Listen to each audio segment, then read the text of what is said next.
A little sneak peek. What is up, guys? We are finally back, and we're going to give you all an update on the chassis. You can probably see it behind me right now, can't you? A little bit. Definitely so. Yeah, looks a little bit different. We've been slacking, but we've been super busy. We've been slacking on videos. Been slacking on videos, haven't been slacking on work. We've got a lot knocked out here lately, especially small jobs. We had a bunch of small jobs there for a little bit, but we got all those knocked out, and then we've also been going to the track with the blue Cummins truck that y'all seen in the videos. But today, I'm going to give y'all a big update on the chassis, get everything caught up because we're super far behind from where we left off from our last video. So I guess we'll just kind of start in the back and work our way forward, won't we? Yeah, that's kind of where we left off. Yeah, so the last time y'all seen it, the back half was done, but it didn't have the anti-roll bar, shock mounts, wishbone, anything like that. So as you can see, got shocks, shock mounts, anti-roll bar links, and then if you look down in here, we got the wishbone mounts, all that's done. There's definitely a few more gussets and X's in the car than the last time y'all seen. The dry shaft containment loop is in there, so Lots of work been done. lots of work has been done. One thing you can see too is a couple weeks ago, customer brought us, been a little bit more than a couple Yeah, weeks we'll ago. go with that though.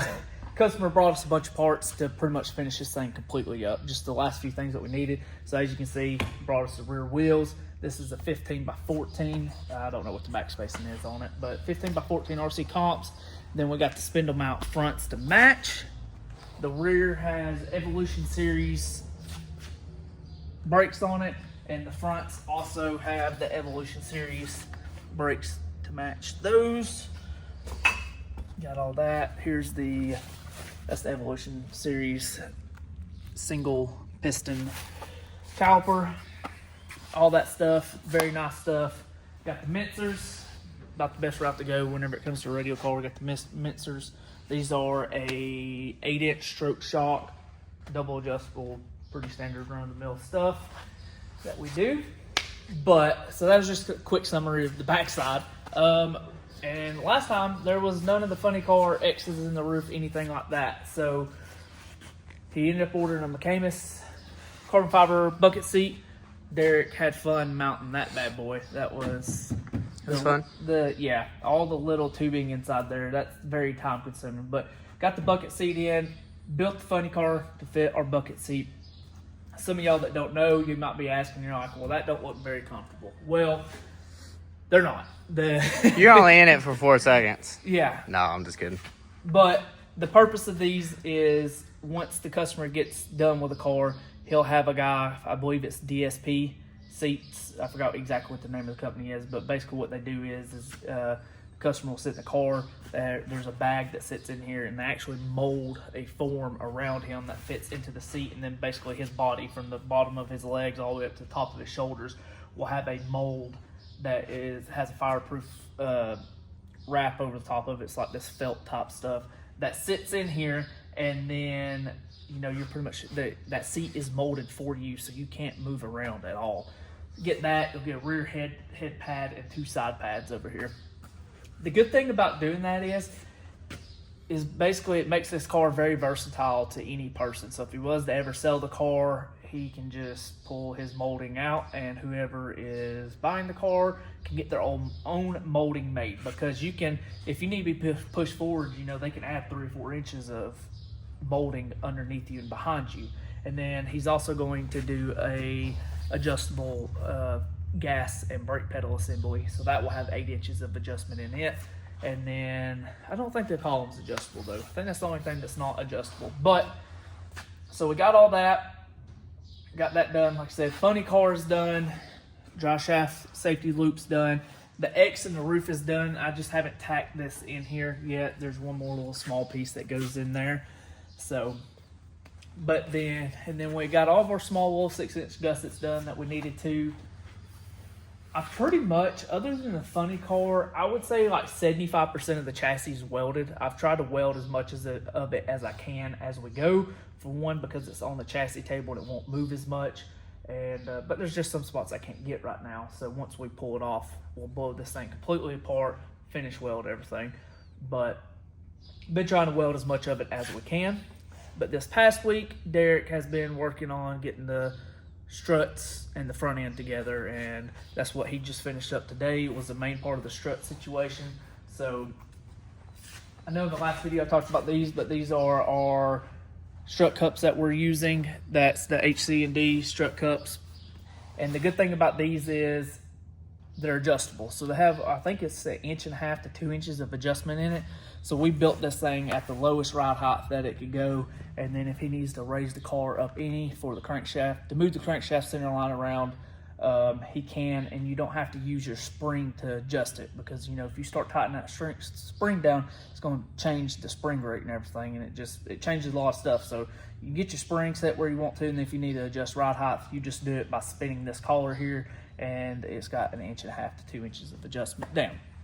So with something of this caliber, crankshaft center line, motor placement, all that is very, very important to making this car work the way that it needs to.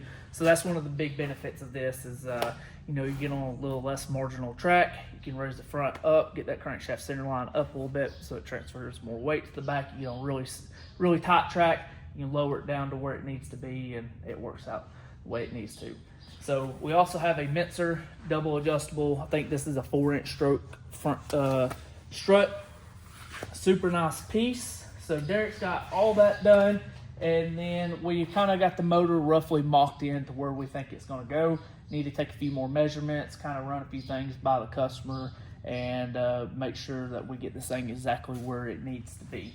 But then we got I don't think that we haven't showed this yet, have we? Because that was one of the things that he brought down, wasn't it? Yep. So we got the this is the motor, transmission. I mean, obviously this isn't the motor that's going in it, but it's combination that's going in it. This is the Pro Charger. I forgot what size he said this thing was. This is the F3 136, so it should make some good power. Should make some really good power, especially with how light the car is going to be. So, yep, got all that done. Everything's tacked in. Next week, Derek will be working on. There will be a strut brace bar that goes here. Then the next big thing is working on the double frame rail situation. So that's kind of why we want to get the motor in where we think it needs to go, and then we got to start working on the double frame rail. Passenger side's always way easier than the driver's side, because on the driver's side we'll have to make it go around the seat. So that's where it gets a little complicated there, but we'll make it happen. We are also going to do our double frame rail in one bar. So it'll go from our little Y bar here all the way to the front and tie in right here somewhere.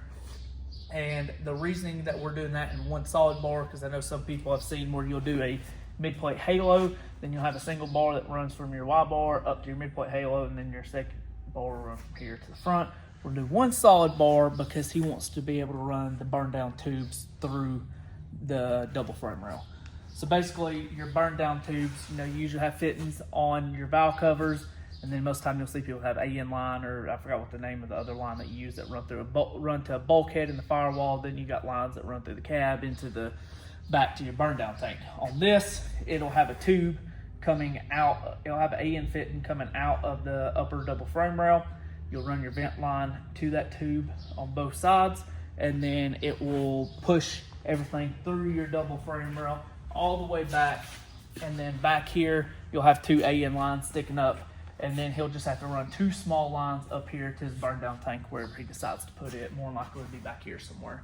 So that's the purpose of doing that. For one, it helps with weight, because you start running 15 foot of dash 18 AN line, or even the other line, I can't remember the name of it, it's the clear line that everybody uses. I mean, that adds up, and we're trying to save as much weight as we can on this thing, and kind of just a safety thing, because at that point then it keeps all those vapors or fluids or anything contained inside of that metal bar. So yeah, am I forgetting anything? No, I don't There's a think lot so. to go over. I don't think so. Yeah, we've been staying busy on it for sure. There's a lot of extra bracing and everything that went in on the in-between, but yeah, there's a lot of small X bracing, and then really just measuring 4 or 5 times, make sure that we got everything placed where it needs to go. One other thing that we can talk about is, I don't know if you can see it in the videos, but if anybody looks at this and like, man, them strut cups and the front bars look a little bit different, it's because they are different. This bar, we are running a staggered front end on this. So some of you may be asking, what is the staggered front end? So basically, instead of both your front wheels being in line like this, your wheels are staggered. So you have, on this one, we're running a 2-inch stagger. So the driver's side is 2 inches further forward than the passenger side. And this is only really done on the drag racing side of things. And basically, this is done for what we call rollout. And this all has to do with the starting line. And the purpose of it is if both of your spindles are in line, you have the same, say my hands are the bottom side of the tires. So if they're in line like this, you have the same amount of rollout before it breaks the beam that runs across through there for the lights and everything. So if you stagger these and say this is a 3-inch rollout, if you stagger this one back 2 inches, you now have 5 inches of rollout instead of 3 inches of rollout. So basically, you're getting a little bit of a head start. It kind of allows you to deep stage a little bit, right? Yeah. You kind of want a shallow stage, because then you get a head start. Gotcha. Because your reaction time can be a little bit quicker, but you're not breaking the beams because you have 2 extra inches of rollout before. But you kind of got a little more threshold for you have a lot more threshold on the starting tree with having a staggered front end instead of just having your standard inline front end. So that's the purpose of that. I think that's really about it. Obviously, we got to make the lower control arms, get all that on. Rack and pinion, steering column, and then this thing's getting really close to being done. We're completing the chassis, but we're not completing the car. The customer's gonna, once we get it into a true roller, it will steer, it'll do everything that it needs to.